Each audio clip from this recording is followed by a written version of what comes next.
Spencer, and I am the key account executive that oversees the administration here at Discovery Benefits. So I partner with your HR teams to make sure that you all are getting the most out of your benefits here. Today we're going to talk about three specific accounts that you may be enrolled in with Discovery Benefits. So first we'll dive into the medical flexible spending account. Next we'll look at the dependent care flexible spending account, and then we'll round out the conversation today with the health savings account. Before we get started in the content of today's meeting, we do have the ability to ask questions virtually through the chat function here within the Zoom system. So if you have questions throughout the presentation, please feel free to send those questions on over to me, and I'll be able to either answer them directly during the presentation, or we'll cover them during the question and answer session at the end. We're going to save 10 or 15 minutes to the end of our time today to be able to answer specific questions. So feel free to send those throughout the presentation, and we'll take care of them at the end. With regard to those questions, we'll focus on questions on how the account functions or different aspects of the administration of the account. If you do have any personal questions, such as personal situations having to deal with an actual claim or a scenario you're faced with, I'll just ask that you hold those and bring them to your local HRS professional, and they'll be able to communicate those to me through their channel. We'll just try to keep this as private as possible and keep your information just to yourself. So with that, we'll jump right into things here. The first account that we're going to look at is the medical flexible spending account. So first, just a quick definition of what this account is. It's a pre-tax FSA offered by the IRS in which you're able to put away tax-deferred dollars for qualified medical expenses. So examples of that are things such as co-pays, co-insurance, anything that's medically necessary, dental, vision expenses. Along with those, over-the-counter items are eligible for reimbursement from the medical flexible spending account as long as you have a doctor's prescription. So that regulation did change a few years ago, so now a prescription is required for those over-the-counter items. The main advantage of being in a medical flexible spending account is the tax advantage. So to outline this, I'd like to introduce you to Ashley. Ashley is a 33-year-old working in marketing, and she's an example of a participant that is taking advantage of the tax savings that comes from participating in a medical flexible spending account. On the left-hand side of your screen, you're going to see that a breakdown of what Ashley's income is without an election into the FSA. You can see that we're applying an average tax rate of 18%. That's a national average here used, and then breaks it down into that annual pay and then the use of healthcare expenses, and then showing what Ashley's final take-home pay would be. And now, of course, this is a simplified version, taking out any other benefits, simply to illustrate the tax advantage. Now, if we take a look at the benefit that Ashley is getting from being in a flexible spending account, you'll see on the right-hand side of your screen in green that she has an annual contribution into her FSA in the amount of $2,600, which is just slightly below the IRS allowed maximum. Taking this into consideration, Ashley is saving, on average, $468 in income tax from participating in the medical flexible spending account alone. That's an extra $468 that she can spend on whatever she likes, because it's the amount she would have paid in taxes had she not chosen to participate. With the medical flexible spending account, I referenced previously that the expenses must be eligible. So they have to be medical, dental, vision, co-pays, or prescriptions. The IRS does require Discovery Benefits to ask for documentation to substantiate those claims. You'll see that in the form of a receipt reminder after your debit card is used, or perhaps a request for more information after some documents are submitted but we're not able to approve. We do have electronic systems in place to automatically approve as many of those as possible. And so the frequency in which you'll have to supply documentation will be relatively low. This is just one type of FSA. There are several. And so next we're going to dive into the dependent care flexible spending account. This specific type of FSA is used to pay for child care expenses so that you and or your spouse are able to work. The idea behind a dependent care FSA is that it's a tax-deferred basis, just like the medical FSA, except for this is specifically intended to pay for the care of a dependent, which may be a child under the age of 13 or perhaps a disabled adult dependent, so that you're able to go to work and earn a living for your family. You are able to participate in a dependent care flexible spending account regardless of your marital status. So if you are married, the maximum contribution per household is $5,000. If you are a single parent there, the maximum that you can contribute is also $5,000. If you are a single parent that jointly files their, if you are a married couple but filing taxes jointly or separately, you and your spouse are both able to contribute up to $2,500 each into this account. So just as long as you're not contributing more than $5,000 per year, and that's calendar year, you're able to put that money aside on a tax-deferred basis. To bring real life into this, meet Kenneth. He is a 36-year-old single father of 2 children that are in daycare. Very similar to Ashley, we have a breakdown on your screen that outlines the tax advantage that's involved with being in a flexible spending account for dependent care. Now, as you'll notice, Kenneth's tax savings on the screen is about $900 based on his annual salary. And that's higher than the medical flexible spending account because the amount that Kenneth can defer for this specific type of FSA is greater, and that's $5,000 per household. Since dependent care contributions are taken with that pre-tax, annual income is lowered, which means he has more take-home pay. The great thing about the dependent care flexible spending account is that it also can be elected at the exact same time as a medical FSA or a health savings account. So really maximizing that pre-tax advantage comes into play if you're able to defer as much as your pre-tax income as you're able and are going to spend within that plan year to really get that tax advantage. So if we look at and combine these two examples, if we take the $468 that Ashley was saving from the medical flexible spending account and combine that with the $900 that Kenneth is saving from his $5,000 election in the dependent care FSA, that's a total annual savings of about $1,368 when it comes to tax time. You see that money right away in your paycheck because when the state withholds those contributions, they're already on a pre-tax basis. So there's no extra forms to file when you do your taxes each year, as these contributions will already be built into the tax form the state provides you.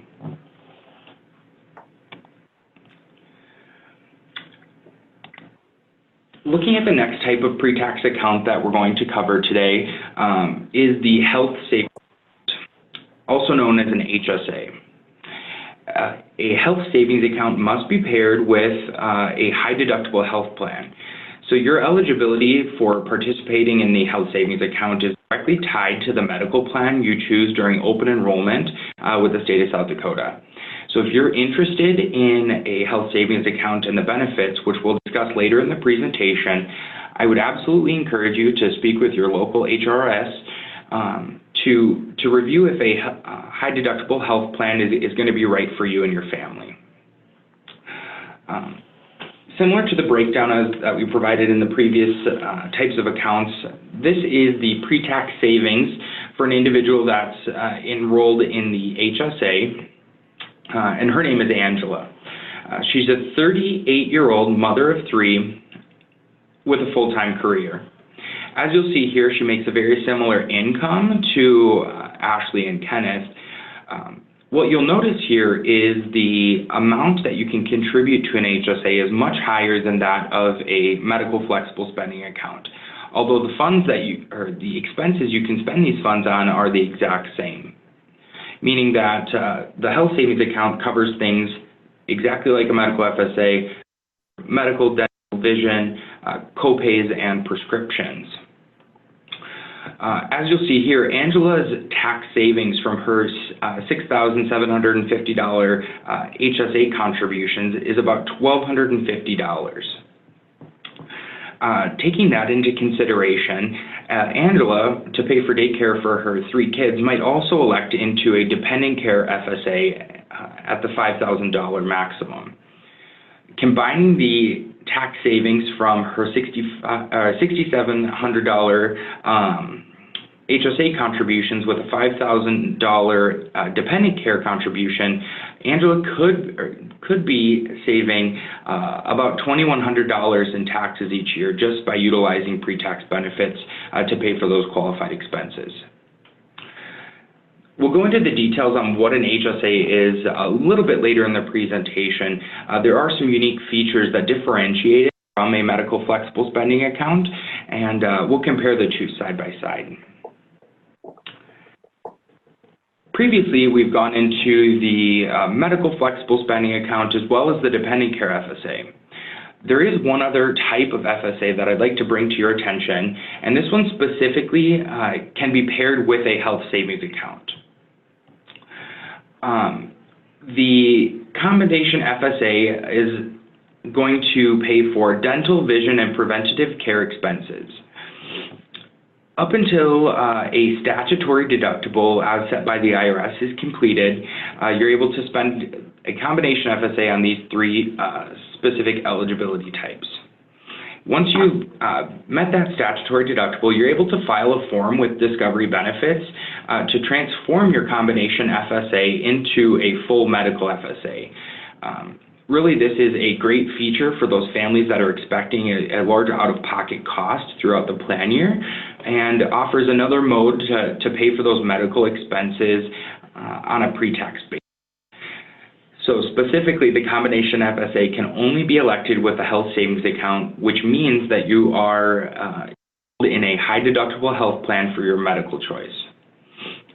Again, if anyone has questions about the possibility of switching to a high deductible plan from your current health plan, I would direct you to your human resources specialist for more information, and they can provide you details on what that high deductible plan will entail.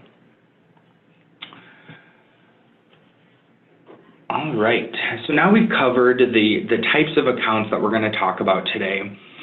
Next, we'll dive into a few of the features that are available and the tools that Discovery Benefits provides so that you really can get the most out of your benefits.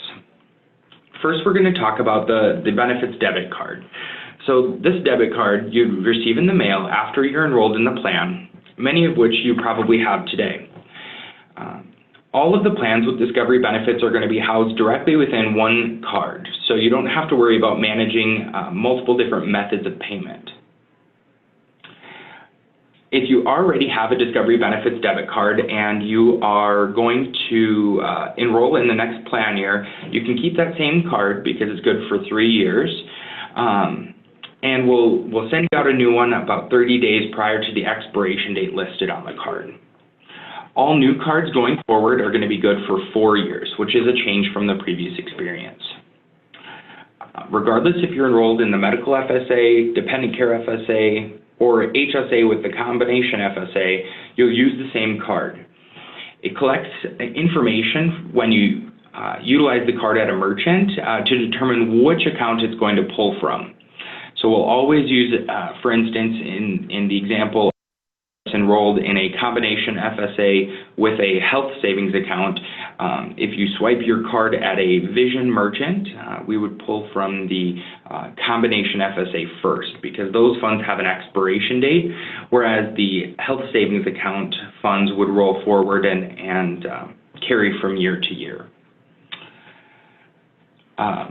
If your card is lost or stolen, you can simply order a new debit card for free of charge, either through your online account or from the Benefits mobile app, or by calling Discovery Benefits. We're able to assist you with that over the phone as well.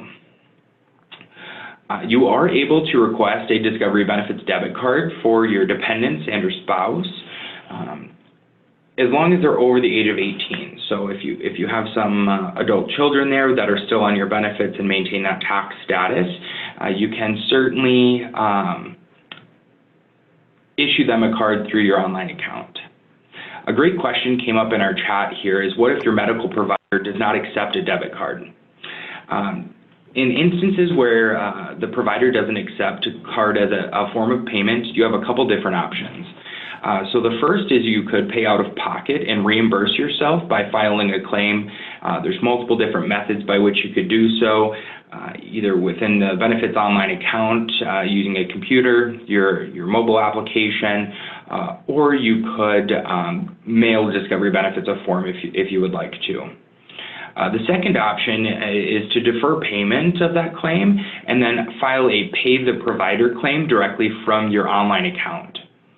Currently, Pay the Provider claims are only available by accessing the online account through a computer and internet browser, but you could certainly send a check directly from Discovery Benefits to your specific provider, taking care of that bill. So, great question there.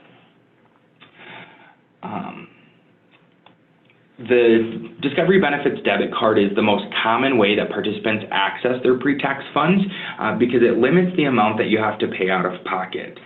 Sometimes those medical expenses can be quite lengthy, so having the ability to access those funds directly from the FSA is very advantageous in most situations. As we spoke about earlier, the ability to file a claim is on your mobile application or online account. You also have the ability to send us a manual claim if you would like. All claims are processed with Discovery Benefits within 2 business days of receipt, so a very quick turnaround time for receiving reimbursement for claims sent to us. We do have 2 methods for which you can be reimbursed. You can set up direct deposit on your online account, or if you don't have direct deposit set up, we will send you a paper check to your address on file. Direct deposit is a free service that we provide, and all you have to do is provide us with your routing and account number and then follow a verification process to authorize that bank account. If you have questions or would like more information on how to set up direct deposit, please feel free to reach out to your local human resources specialist, and I'll provide them with a guide you're able to utilize to walk through that. For those of you that are utilizing the paper check reimbursement method, please note there is a $25 minimum reimbursement amount. If you don't meet that $25 threshold, the check will automatically send for a lesser amount after 1 month. So, my favorite tool when utilizing any of the benefits with Discovery Benefits is our mobile application. Myself, as a participant, I use this all the time to manage my balances in my HSA and combination FSA, and there's many different things that you can do within the mobile app. So not only are you able to maintain your balances, file a claim, file an HSA transaction if that's the account that you're in, there's also tools such as our eligible expense scanner, which means that if you're in a store and you want to see if a product is going to be FSA or HSA eligible, you can just scan the barcode there and the application will tell you whether or not it is. Earlier I mentioned that over-the-counter expenses require a doctor's prescription. The eligible expense scanner will also indicate if additional documentation is going to be needed to approve that claim. So that is a really great tool. You can also you are participating in the health savings account and utilizing the investment function, which we'll talk about in just a bit, you can view your investments, current investment statuses, directly through the mobile app itself. So that's a great feature. The mobile app does utilize or can utilize biometric scanning, so a fingerprint to access your online account. Otherwise, it's accessed through a 4-digit passcode. Along with the mobile app and the resources that are provided within, we do have a number of different resources at discoverybenefits.com. If this is not a website you've visited before, I would absolutely encourage you to check it out. Under the Employees tab from that white bar, there's an area called the Resource Center. From here, you'll find our most common forms, a number of different guides and educational pieces if you're looking for more information on the benefits that I'm speaking about today, as well as a set of videos that can help you better understand how the accounts are functioning, or how the accounts function and can be utilized. There also are a number of tools within the Resource Center, such as links to our FSA and HSA store. These are online merchants that only sell eligible expenses. So you can review that if you're looking for a way to spend down your accounts at the end of the plan year, but want to utilize them on only eligible expenses. So one of my other favorite tools underneath the Resource Center is a savings calculator. So you can put in your specific information relative to your income, tax rate, your expected election amounts and other factors, and the calculator will tell you how much you're going to save from participating in these pre-tax benefits. We have a calculator available for both the FSA and the HSA if you're interested. And again, that's located just at discoverybenefits.com. Navigating to the Employees tab, and then selecting the Resource Center from the drop-down. Next, moving from discoverybenefits.com into your online account, this is a portal that every account holder with Discovery Benefits has access to. This is really the centralized hub for managing your account and provides you with a number of different resources to be successful. So this is where you would, for instance, come to file an online claim, or if you're looking to make an HSA distribution for some expenses you paid for out of pocket. Also, if you're in the health savings account, this is where you would come to manage your investments and perhaps enable automatic sweeps so that you're able to move funds automatically from your cash account to your investment account on a regular basis. Within the online account, you're also able to utilize our dashboard function, which I like to compare to an online shoebox. You're able to upload receipts and track expenses, and this is a valuable tool not only for those that are in the health savings account, but also for those that are in the flexible spending account to help you track expenses in a current year to estimate how much you'll need for the following year. Within the online account, you can also click Get Help, and which will help you access Discovery Answers. It's a knowledge base that we built for you with common questions and articles related to all of the benefits that I'm speaking to today. Of course, you're never alone, so Discovery Benefits is here to help. We have a number of different options for you to reach out to us for assistance on your account, and we're available from 6 a.m. to 9 p.m. Central Time, except for holidays. Chat is available at discoverybenefits.com. You can send us an email or give us a call. Next here is a link to, or it shows you where you can find those FSA or HSA stores through your online account from the videos and forms option. This is a very helpful tool for all different types of accounts here with Discovery Benefits. Next, I'm just going to take a few minutes to touch on what a health savings account is. This is the newest benefit offering here from Discovery Benefits. The health savings account was established in 2003 by the IRS, and it's an individually owned account, which means that you own it regardless of your employment status with the state. There is no use it or lose it rule like there is with the medical FSA, and you're able to utilize the account to invest dollars on a tax-free basis to increase that balance. So many participants utilize a health savings account as an investment vehicle for retirement. It's important to understand the differences between an FSA and an HSA. So some of the main differences include an FSA is an employer-owned plan, where an HSA is an employee-owned plan. FSAs have slightly lower contribution limits than HSAs, but HSAs must be paired with a high deductible plan. So as I previously stated, if you're interested in a high deductible plan with an HSA, please contact your local HR professional. The maximum contributions for an HSA in 2020 are $3,550 for a single coverage and $7,100 for those that are in a family HSA or a high deductible plan. In the sake of time, make sure that we have enough time for questions. The investment options are available at your online account. There are 30 different investment funds. And really, an HSA is a tool for financial wellness. So we have a number of different options for you to get guidance on how to manage those investments and to calculate what your goal is for retirement, if that's your choice.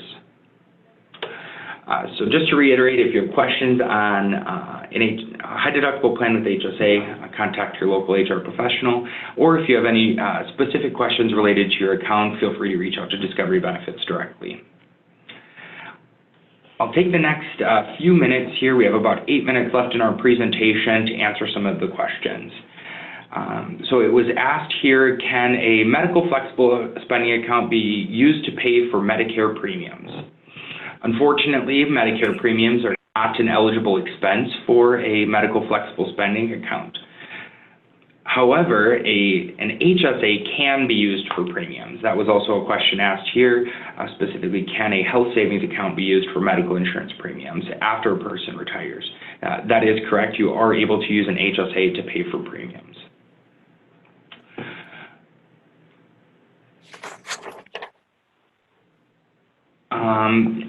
A question was asked for Angela's example here on how Angela's contributions are calculated. Those can vary based on an employer's pay scale there. So for that specific question, I don't know if I fully understand. Feel free to bring that to your local HR professional, and I'd be happy to address it in more detail. Another question that just came in is, will a combination FSA pay for a weight loss program if a doctor writes a note requesting it? Weight loss programs are a little tricky when it comes to pre-tax reimbursement. Often, if they are medically necessary, meaning that you have a doctor's note of medical necessity, that would be considered a medical expense to treat a specific illness, such as diabetes or obesity. In that scenario, a combination FSA would not pay for a weight loss program, whereas the medical FSA or a health savings account potentially could, given this scenario. So additional documentation will be needed for that to be approved. And when I speak to a weight loss program, specifically, the most common question that comes up is gym memberships, and those are potentially eligible given the situation if it's medically necessary to treat a diagnosed illness.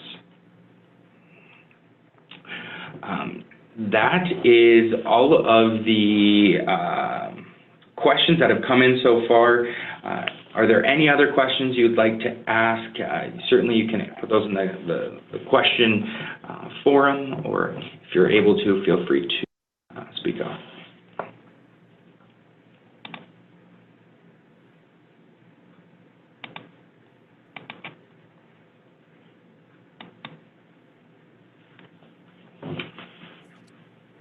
Michelle, did you have any other specific questions that you would like me to address?